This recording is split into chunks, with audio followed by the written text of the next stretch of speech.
In his 2016 book Platform Capitalism, Srnicek claims that the 21st century capitalism is centered upon extracting and using data as a raw material.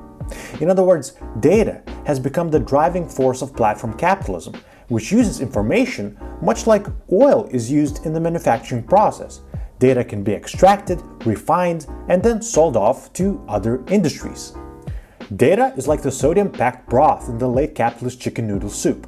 It ties all of the overcooked, tasteless, lukewarm bits of macaroni and carrots together.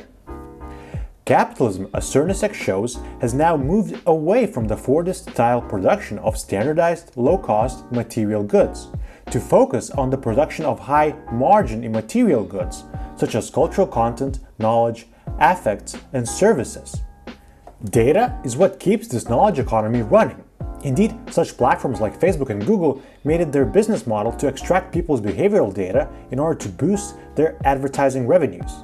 You can read all about that in Shoshana Zuboff's book Surveillance Capitalism.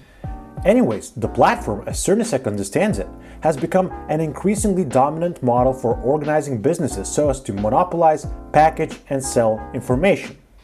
By connecting different groups of people together, platforms can act as gatekeepers.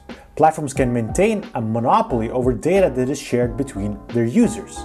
The problem with platform capitalism is that in order to make data more valuable, platforms need to deploy a range of habit-forming, addictive tactics that would attract as many users as possible. After all, the more users interact with a site, the more data can be collected and used, the more valuable a site becomes. You can see where I'm going with this. It should therefore come as no surprise to us that social media platforms often run ads against addictive, clickbait, and conspiratorial content.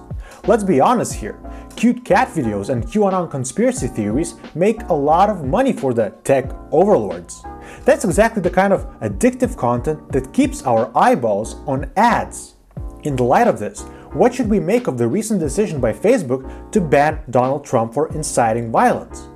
Is it not strange that the messianic warrior of the conspiracy caucus is banned from posting new, eye-catching material?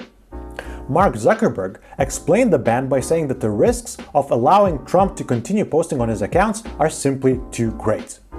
Be that as it may, the decision to ban Donald Trump hides the fact that social media platforms themselves continuously participate in the proliferation of fake, conspiratorial, and violent content.